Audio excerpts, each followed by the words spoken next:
Hello you guys, welcome back to my channel. If you are new here, my name is Carson. I share stories about my life, my opinions on things, and recently I've been doing a pivot towards like my opinions on dating and stuff like that, which includes not dating dusty broke losers. So today it's going to be a video more along those topics.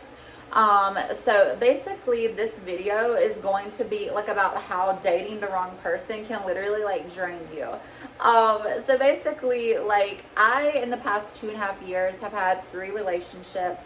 One was with a college athlete, he was a swimmer. One was with a frat guy, and one was with a guy who got out of the Marine Corps, so a Marine. So all of those experiences taught me different things, but the overarching thing that I learned from all of those experiences is that I need to start putting myself first, and I think a lot of other women do as well. So basically, when I was younger, I didn't have a lot of confidence. I grew up, my parents always like gave me pretty much everything I wanted. My parents loved me and stuff like that, but I didn't always like love myself, and that's a whole different like topic. And when you're younger, I was overweight, and when you're growing up like that and you're younger, you sort of have like this mindset you don't necessarily like deserve everything, even though internally like you deserve more and like mean more. And so basically that was something I've always like struggled with. And with each relationship, the guys would sort of be domineering over me. They would like sort of tell me like, this is how we're going to do this, and it was more so just sort of like them telling me something or speaking at me rather than like a conversation like between the two of us. And that was always just something that was emotionally painful. And of course I was always like, I was never perfect, but I was always the one, I feel like, who really got the bad end of things, because I would be the one who sort of tried to make it work when it wasn't. And usually the best thing to do when you're in a situation that's not working is to of course leave. But hindsight's 2020, and you have to sort of understand that, like, you have to come to the realization of things on your own. And of course I did over time, now that I'm 24 and everything like that. I think the thing, honestly, that I enjoyed learning most is that, like, I do need to put myself first, like I said. A lot of these people, like my last partner, the one who was a Marine, he got out of the Marine Corps. He moved, in with his dad, and he had, honestly, like, a lot of anger issues. I'm not trying to say I was ever perfect, but like, when you're talking with somebody, you should never like over talk them, not let them speak and stuff like that. And that was just really one of those situations where, like, I woke up every day feeling like the life had just been like beat out of me like that. Like, I felt like someone had just like beat me down to a pulp, you guys. Like, I literally felt like someone had just like sucked my soul out of my body, and I just had no energy. I would go throughout the day genuinely just like a zombie, just going through the motions. Like, I would go to class, I would go out to eat with friends, I would hang out with people, and I would just, the whole time in the back of my head, I'm like, what's he doing, where's he at, is he where he says he is?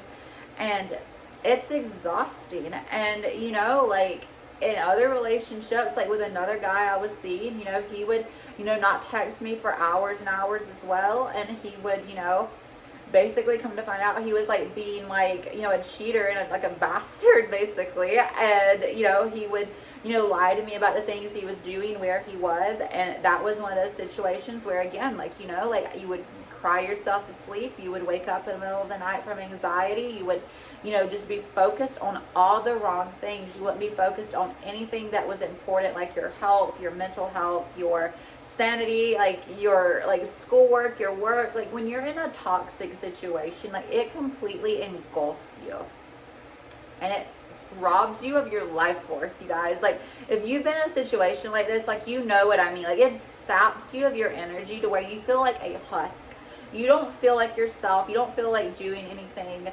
Like, it's almost just like you're like a slave to the relationship. It's like you're just like trapped in the dynamic, and you're trying to make something that like isn't going to work. And it's just like, it's exhausting. And like, that's like sort of got me to this position where I'm more comfortable being selfish. Like, And here's the thing about it, like, being selfish does not mean, like, you know, effing people over and using people or mistreating people or any of that. It means, like, putting yourself first and, like, prioritizing what you want out of life, whether that's like your lifestyle, your career, or like whatever you're currently doing, like what you're working towards. Like, that is one of the most important things that I have learned from all these negative experiences. If I can turn anything into a positive, it would be that, honestly. Like, learning to actually, like, love myself and trust myself enough to prioritize myself and be selfish enough to actually, you know, like, choose me. Because honestly, like, a lot of men suck. I'm just going to be honest. A lot of men suck. There's a very easy thing I like to say. This sounds kind of extreme, but if every woman knows another woman who has been sexually assaulted or raped, if you know what I mean by these YouTube friendly words, but a man doesn't, I'm like, well, that's kind of odd. If every woman, including my grandma, my mom, my sister, all my female friends, if every woman knows another woman who has been violated or touched in an inappropriate way, but yet a man does not, that's all I'm going to say. That's all I'm going to say. I think it's just really disgusting, because I think that a lot of women are told to, you know, just be quiet or keep the peace, whether it's in a relationship or about, like, social stuff.